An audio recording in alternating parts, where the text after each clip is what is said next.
of the chairman, Senator Graham. Well, thank you. I want to echo what Senator King said. Bottom line, I think y'all make a heck of a team for the Army, and hats off to you. You've been in a bad spot, and we're trying to dig out, and I appreciate both of your leadership. So let's talk a little bit about Syria, because it's sort of a hot topic. The president said that Assad is an animal who killed innocent children by using chlorine gas and maybe some other form of gas, and he is going to pay a big price. Do you agree with that statement, Mr. Secretary, that Assad should pay a big price? Senator, it's something that, is my responsibility is for Title X, making sure the Army is organized, trained, and equipped. It's something that is obviously is playing out in real time, so I would, at this point, defer to General Milley, do you agree with that statement? Absolutely, yes. Okay. No question you should. So do you agree with the following? If Assad doesn't pay a big price, we will, because we have now challenged him.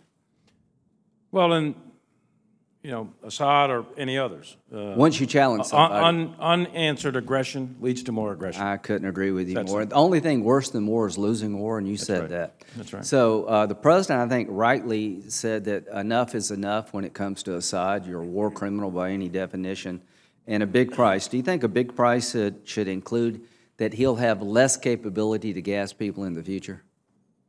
I think his ability to use chemical munitions on the innocent needs to be significantly degraded. Do you think he's the legitimate target, given what he's done? I'll not answer that question in public at this time. Okay, fair enough. I just hope a big price, when it's all said and done, that Kim Jong-un says, hey, that was a big price. I hope that the Iranians believe that Assad paid a big price. The Russians believe that he paid a big price. I hope they start paying a price for supporting Assad, because the president's right to say he's going to pay a big price, given the fact he's killed 500,000 of his own people, disrupted the entire Mideast, and is a war criminal by any measure. The question of whether or not it's a big price is yet to be determined, and I would say this. If after saying that he doesn't pay a big price, America will pay a big price. Residual forces, do you support leaving residual forces in Iraq if the Iraqis would agree to make sure ISIS doesn't come back? General Milley. I think we need to continue to sustain our level of effort in order to achieve our national security objectives, which have been Which would include a stated. residual force?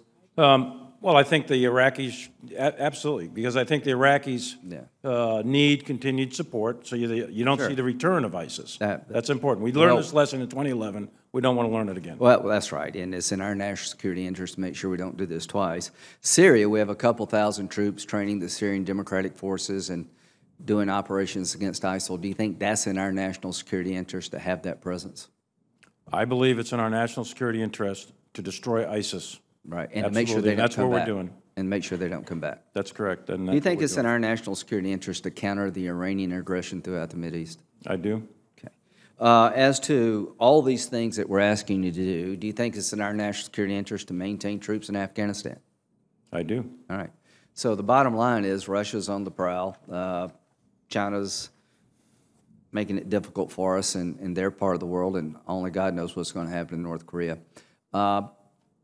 Bottom line is, the budget we just passed, how much of help has it been to the Army? In my view, it's enormously helpful. And again, what I mentioned earlier, it can't be one and done, though. You can't dig yourself out of an 8 or 10-year trough in readiness and modernization, which was getting consumed with current operation. We can't do that in just 2 budgets. Do you agree with that, This has got to Mr. be Secretary? sustained over time. Do you agree with that? Absolutely. What we're getting in 18 and what we'll see in 19 is tremendous. We thank the Congress, but it will take many years to get to the readiness level and then get to the next generation of technologies we need for the future fight. I couldn't agree with you more. In 2011, CBO projected that military spending in 2018 would be $801 billion, is $700 billion. In 2010, non-defense spending was $611. Today is $589. So these are just facts. Sequestration's cost us a lot. So is it fair to say that the Congress needs to understand that we're making progress, but we're a long way away from actually fixing the problem caused by sequestration? Is that true, General Milley? In my view, I think that's accurate in terms of the readiness and modernization of the United States Army. I think that's true. Yes, sir. Thank you. Thank you both for your service.